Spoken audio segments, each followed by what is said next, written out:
I grew up believing that every family had one person who was always misunderstood. For a long time I thought that person was me. My parents, Richard and Susan, had been married for almost 40 years when everything happened. They met when they were young. According to my mother, my father proposed to her after only 6 months. She always told the story with a smile. My father would pretend to be embarrassed, and everyone would laugh. They had 2 children. My sister Melissa was born first. I came 3 years later. From the outside we looked like a normal family. We lived in a small but comfortable house. My father worked in construction management.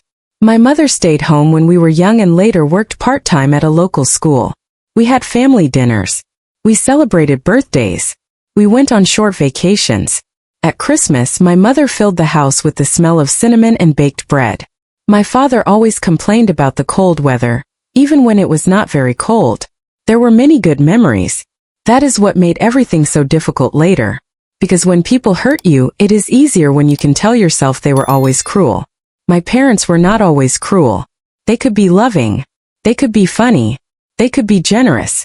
They could also make you feel small without even realizing what they were doing. And I was always the child who noticed it.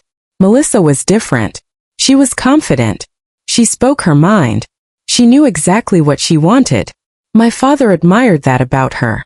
Whenever Melissa made a decision, my parents called her strong. Whenever I made a decision they did not like, they called me stubborn. When Melissa changed jobs, my father said she was brave. When I changed jobs, he asked me what was wrong with me.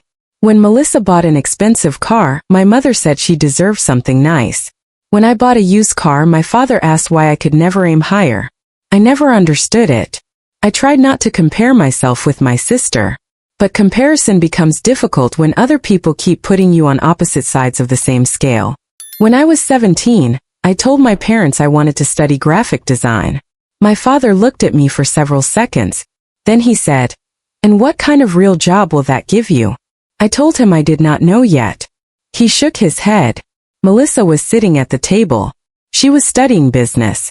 My father looked at her and smiled. "Your sister understands the world." I remember that sentence. I carried it for years. Not because it was the worst thing anyone had ever said to me, because it was one of the first times I understood that my father had already decided who I was. I was the uncertain one.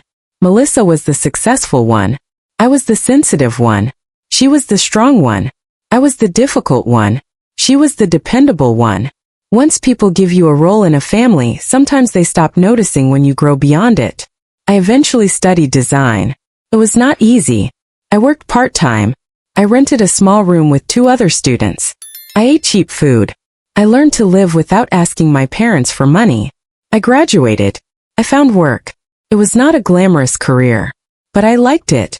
For the first time I felt proud of myself. When I told my parents about my first full-time job, my mother said, "That is good." My father asked how much I would be earning. I told him. He paused. Then he said, "Well, at least it is something." I smiled. I told myself he meant well. That became a habit.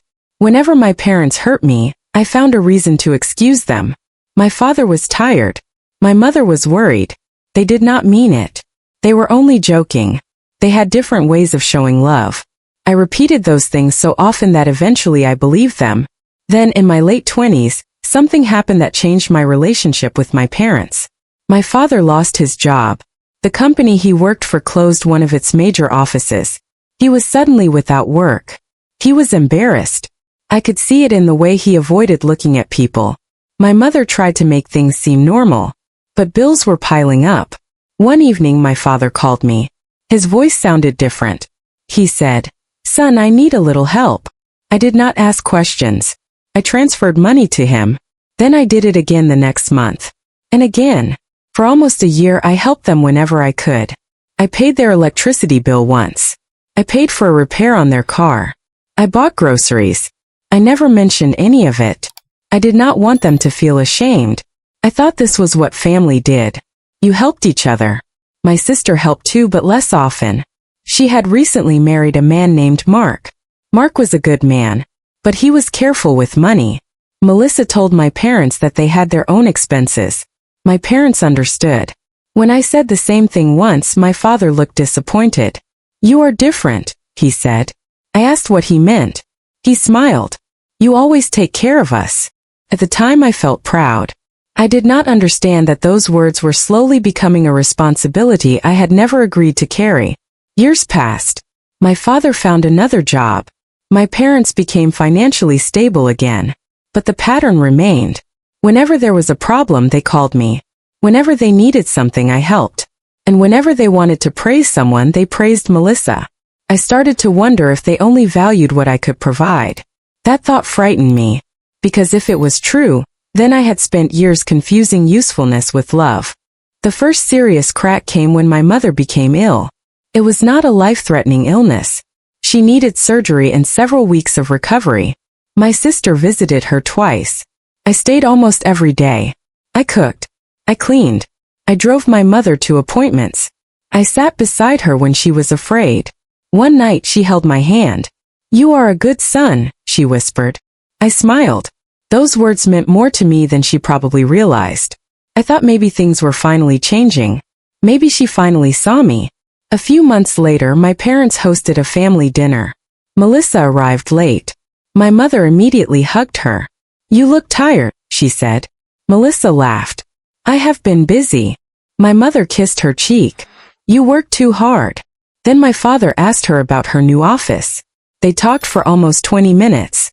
I sat quietly. Nobody asked about me. I told myself it did not matter. Then my mother looked at me. Daniel, can you pick up the cake next week for our anniversary? I said yes. She smiled. Good. I knew I could count on you. Again I felt that familiar warmth. But this time something else came with it. A small sadness. Because I realized that my value in the room seemed to appear whenever someone needed something. A week before the anniversary, my mother called me.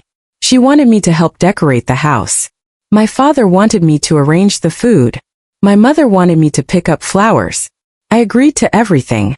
Then she said, and please make sure Melissa does not have to do anything. I laughed softly. Of course, she said. She has been very busy. I looked at the list in front of me.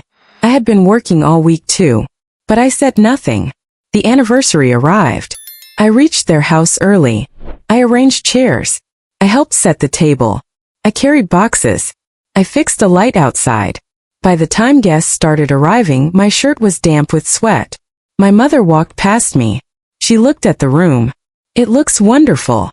Then she smiled. Thank you, sweetheart. For a moment I felt happy. Maybe that is what makes emotional neglect so confusing. You can spend months feeling invisible. Then one kind sentence makes you wonder if you imagined everything. Melissa arrived wearing an expensive dress. My mother hugged her. My father kissed her forehead. Look at my beautiful girl, he said. I watched them. I did not feel jealous. I simply felt tired. A few minutes later my father came to me. Daniel, the drinks need to be brought out. I nodded. I did it. Then another request came. Then another. I kept moving. Nobody noticed. Or maybe they noticed and assumed I was happy to do it. During dinner I finally sat down. My father raised his glass.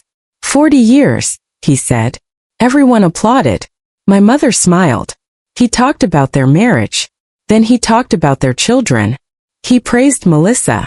He talked about her career. He talked about her husband. Then he paused. And then there is Daniel. Everyone looked at me. I smiled. My father laughed. Daniel has always been our quiet one. Some people smiled. I looked down. He continued. He never quite figured out what he wanted. A few people laughed. My mother joined in. He still needs his mother to tell him what to do. More laughter. I forced a smile. Then my father said, but at least he is useful. The laughter was louder this time. I felt my face become warm. My mother looked at me. Do not be so sensitive. That sentence hurt more than the joke. I had heard it before. Whenever I felt hurt, I was too sensitive.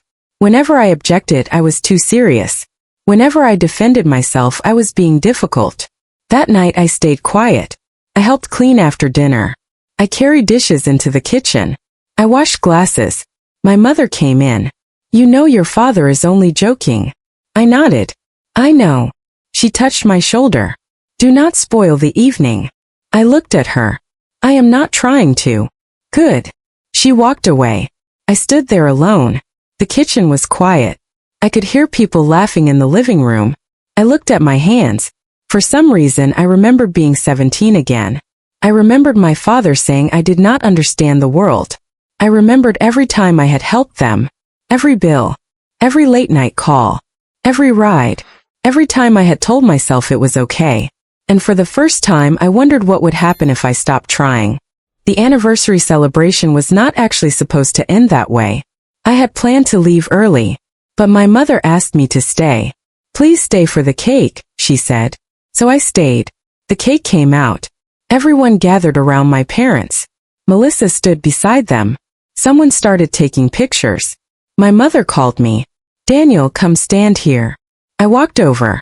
She looked at the camera. Then she looked at me. Actually, never mind. I stopped. What? She smiled awkwardly. Nothing. Melissa laughed. My father said, he always manages to make things uncomfortable. People laughed again. I stood there. Something inside me finally broke. Not loudly. There was no dramatic moment. No anger. No shouting. Just a quiet understanding. I looked at my parents. They were smiling. They did not see what they were doing to me. Or maybe they saw it and did not care. That thought was painful. I walked back to the table. A few minutes later, my father called everyone's attention. He wanted to make another toast. He thanked the guests. He thanked Melissa. Then he said, and thank you to Daniel for helping organize everything. I thought maybe he was finally going to acknowledge me. Then he smiled. See? Even Daniel can be useful when given a simple job. The room became quiet for a second. Then people laughed. I looked at my mother. She was laughing too. I do not know what happened inside me at that moment. Maybe I became tired. Maybe I simply reached the end of what I could tolerate. I stood up. My chair moved slightly across the floor. Everyone looked at me. My father frowned. Where are you going? I answered calmly. Home. He laughed. You are home. I looked around.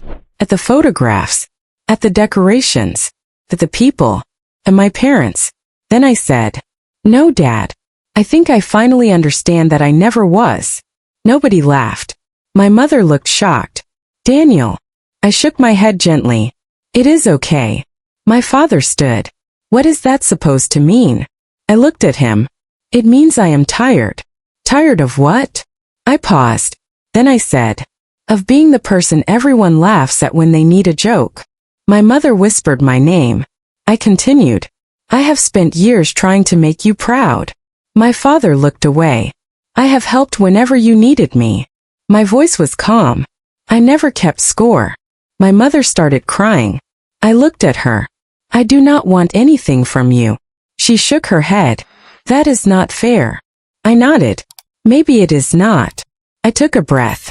But it is how I feel. My sister stood up. Daniel, you are making this about yourself. I looked at her. I am sorry. She frowned. For what? For staying quiet for so long. Nobody said anything. I picked up my coat. My father said, if you walk out now, do not expect us to chase after you. I looked at him. I am not asking you to. Then I walked out. The door closed behind me. I stood outside for a few seconds. The night air felt cold. I could hear music through the walls. I expected to cry. I did not. I simply stood there and breathed. For the first time in years, I felt like I could breathe without waiting for someone's approval. I drove home. I did not call anyone. I did not explain myself. I did not send a long message. I went inside my apartment. I took off my shoes. I sat on the edge of my bed. And then I cried. Not because I wanted to go back. Because I finally understood how much I had lost while trying to stay. The next morning my phone had 11 missed calls. 8 were from my mother. 2 were from my sister. 1 was from my father. I stared at the screen. I did not answer. For years I had answered every call. Even when I was tired. Even when I was working. Even when I had plans. This time I let the phone ring. My mother left a voicemail. Her voice was shaking. Daniel, please call me. I listened to it twice. Then I put the phone down. Another message arrived. My sister wrote, "You embarrassed Mom and Dad." I stared at those words. Then I deleted the message. A few minutes later another one came. "You need to apologize." I did not reply. By afternoon my father called again. This time I answered. There was silence. Then he said, "You owe your mother an apology." I closed my eyes. "Dad, I am not going to apologize for being hurt. You ruined the anniversary." "I did not ruin it. You walked out." "Yes." Without saying goodbye. I said what I needed to say. He was quiet. Then he said, "You are being dramatic." I almost smiled. That word again. Dramatic. Sensitive. Difficult. Stubborn. It did not matter what I did. There was always a word waiting for me. I said, "Dad, I need some space." He laughed. "Space? Yes. You are 34 years old. I know. You are acting like a child." I felt my chest tighten. But I remained calm. "I am going to hang up now," he said. "If you do this, things will change." I answered, "I know." Then I ended the call. That was the last time I spoke to my father for almost 2 years. The first few weeks were difficult. Silence sounds peaceful when you have been living in conflict. But after a while, silence can become frightening. I kept checking my phone. I wondered if my mother was okay. I wondered if my father was angry. I wondered if my sister hated me. I wondered if I had gone too far. There were moments when I almost called. Then I remembered that night. I remembered the laughter. I remembered my father's words. I remembered my mother's sentence. "Do not spoil the evening." I realized something. They were more concerned about the evening than about why I was hurting. That was the part one could not forget. I started seeing a counselor. Not because I believed something was wrong with me, because I wanted to understand why I had spent so many years accepting things that hurt me. The counselor asked me one simple question. "What did you learn about love growing up?" I thought about it. Then I said, "That love means being useful." She looked at me. "Why?" I told her everything. The bills, the favors, the comparisons, the jokes, the way my parents praised me whenever I helped them, the way they ignored me when I needed emotional support. She asked, "What would happen if you stopped being useful?" I started crying. "I think they would stop needing me," she said. "And what would that mean?" I whispered. "Maybe they would stop loving me." She did not answer immediately. Then she said, "Maybe your real work is learning that being loved and being useful are not the same thing." That sentence stayed with me. I began changing small things. I stopped explaining every decision. I stopped asking my parents whether they approved of my choices. I started making plans for myself. I traveled. I took a photography class. I joined a local walking group. I started cooking better meals. I bought a small plant for my kitchen. Sounds silly, but that plant became important to me. Every morning I watered it. I watched new leaves appear. It reminded me that something could grow quietly, without applause, without permission, without anyone telling it whether it deserved to grow. Months passed. Then a year. I heard from relatives occasionally. Some told me my parents were hurt. Some said I should forgive them. Some said I was being stubborn. One aunt told me, "They are your parents." I said, "I know." She said, "You only get one mother and father." I smiled sadly. I know. But I also knew something else. Having parents does not mean you have to accept every kind of treatment from them.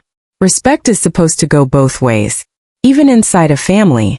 Almost 2 years after the anniversary, my mother called me.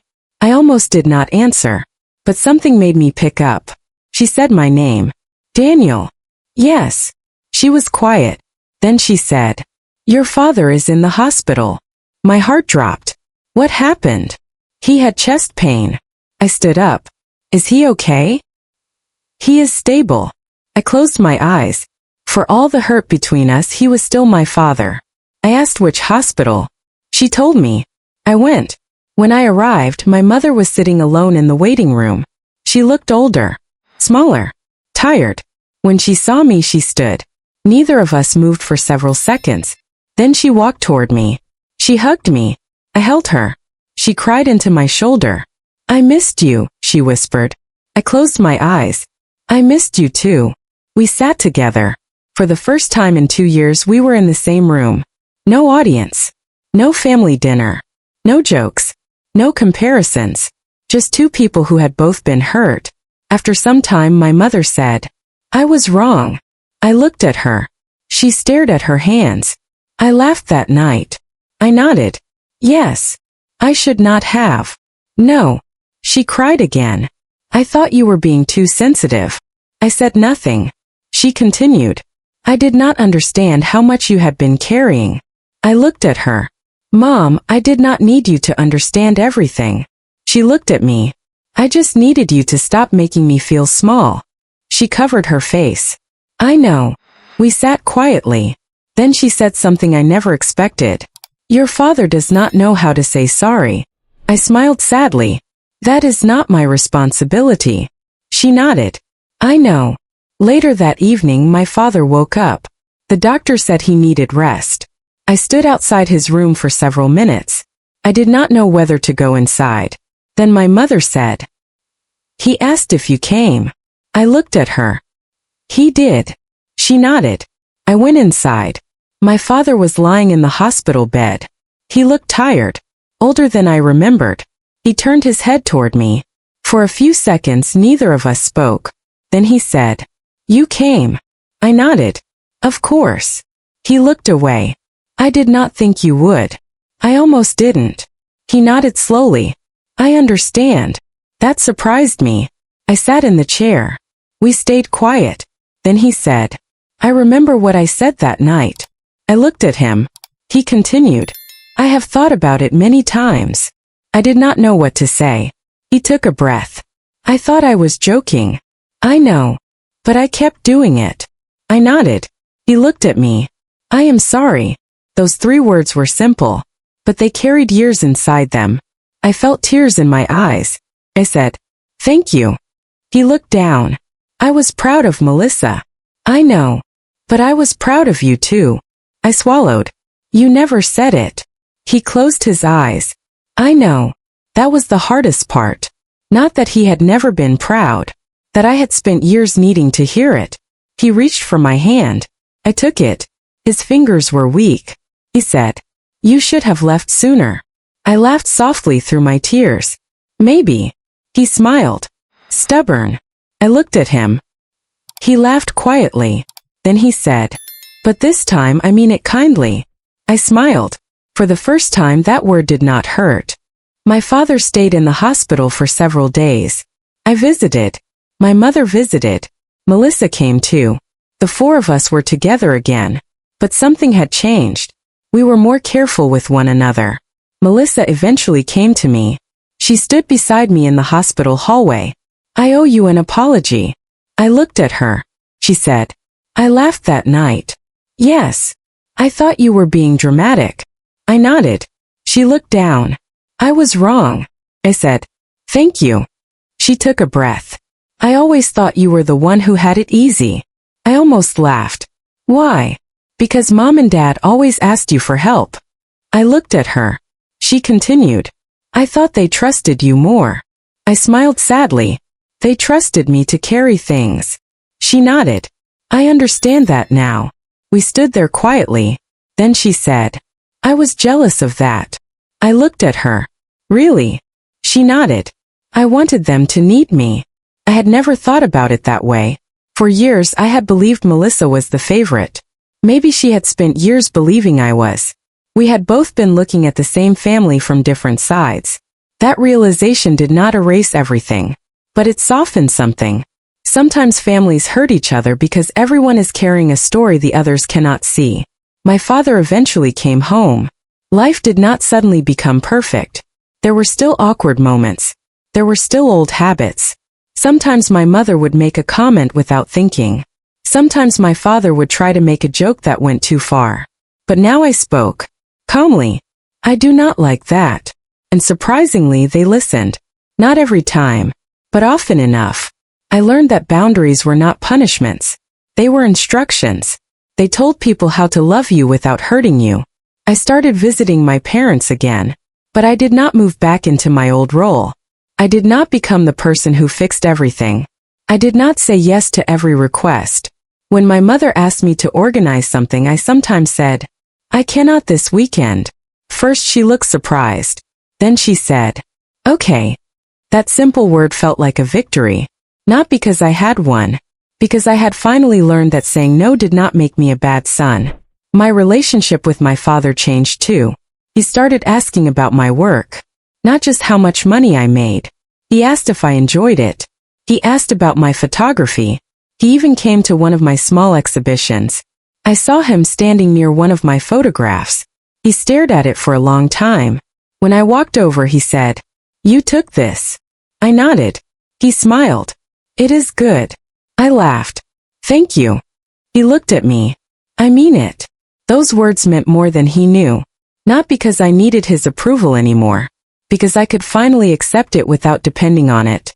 2 years after the night I left, my parents celebrated another anniversary. This time it was much smaller. Just family. No large room. No big speeches. No crowd. My mother cooked dinner. My father set the table. Melissa brought dessert. I arrived with flowers. My mother hugged me. "You did not have to bring anything." I wanted to. She smiled. We sat around the table. For a while nobody talked about the past. We ate. We laughed. My father told an old story about how he and my mother first met. My mother corrected every detail. We laughed. Then my father raised his glass. He looked at my mother. "To 42 years. Everyone smiled. Then he looked at us. He said, "And to our children." He paused. Then he looked directly at me.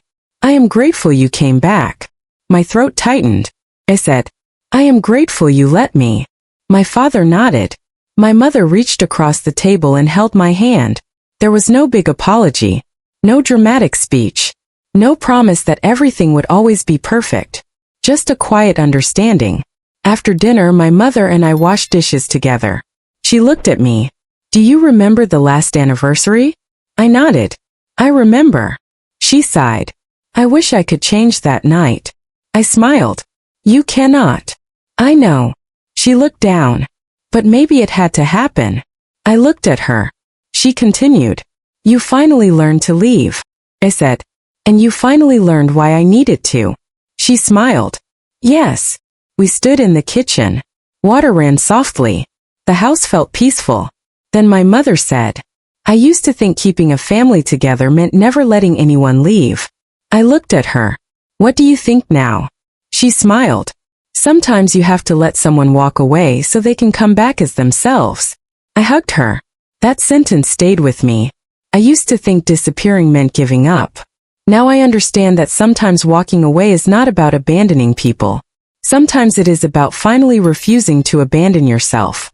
I did not leave my parents because I stopped loving them. I left because I was tired of being hurt and pretending I was not.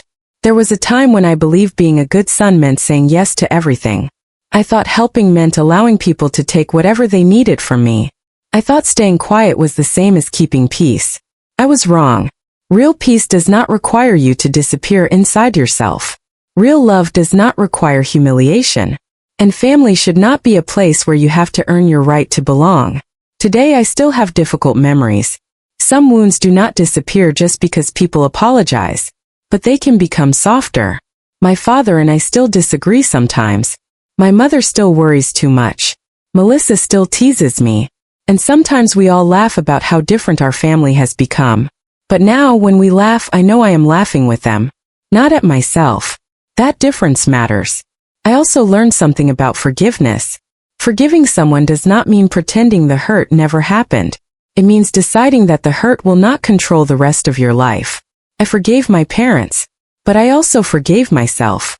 I forgave myself for staying too long, for making excuses, for wanting their approval, for believing that something was wrong with me because I did not fit the role they had chosen.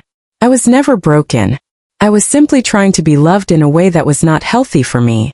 And maybe you have felt that way too.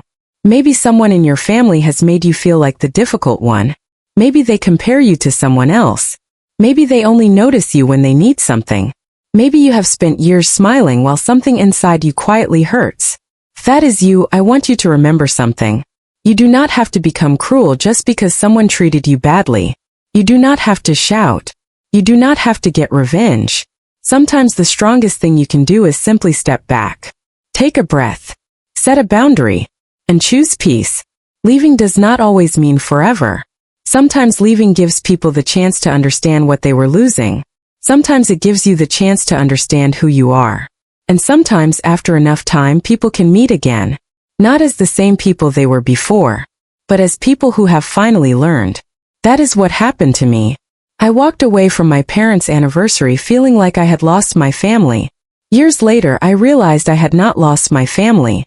I had lost the version of myself who was willing to accept anything just to keep them. And that was not a loss. That was the beginning of my life.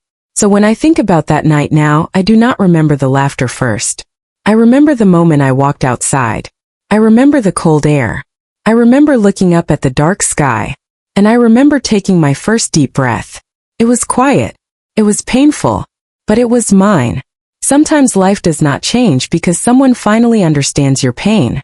Sometimes life changes because you finally understand your own worth. And that night for the first time I did.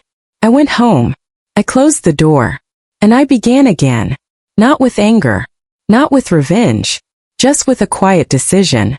I would never again stay somewhere just to prove that I deserved to be loved. Because I had finally learned something my younger self needed to hear. I was worthy of love before I ever did anything to earn it. And so are you.